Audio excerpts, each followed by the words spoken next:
It's still important. We had numerous tornado warnings up in the Melbourne area, and you see what Sam's going through there, and West Palm Beach and Fort Lauderdale are going through the same thing too. So this was the 2 o'clock advisory. It did drop down to Category 3, 120 mile per hour winds.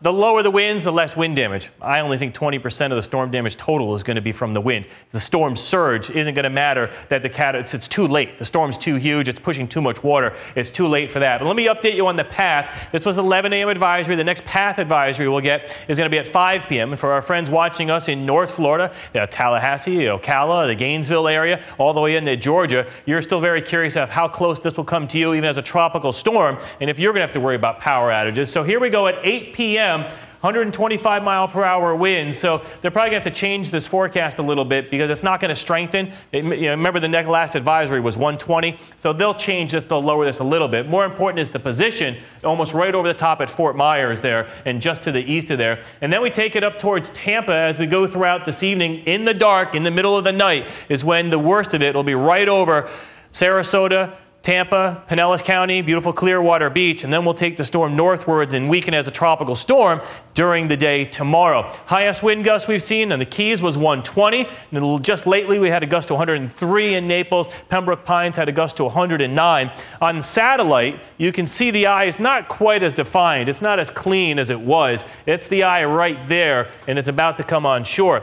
The wind field itself is so massive with this storm that we still have hurricane force gusts in Key West and on the Keys, and now we've got those gusts as far north as Sarasota. So this red shows you where the hurricane gusts are, and if you didn't lose power in the tropical storm gusts, you will once we get those hurricane gusts. And of course, this is the radar imagery, what we've been showing you, and the thing that we really didn't like and we were watching was this pink in this northeast quadrant. That's the heaviest rains, and it looks just intense now, Brian, as it did before, and that is now coming on shore. Let's just zoom in and Cal, have up that image of Marco Island, because Marco Island is now clearly in the bright red here. Torrential rain. They are in the northern, right in the middle of the northern eye wall, and this bright pink is going to rotate through. It'll still be close call. They still have a chance of getting in the eye. We'll see how that plays out. But of course, the eye is shrinking and getting more oblong and losing a lot of its round. It is. This is the eye here. That's the center part there. And do we have that image, Cal, that we can throw up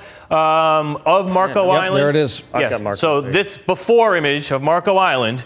This is right now in the northern eye. They have winds that are between likely 100 and 120 miles per hour. They do not yet have the storm surge. That'll wait to the back side of the eye. They have about another 2 hours until that happens. In fact, we're joined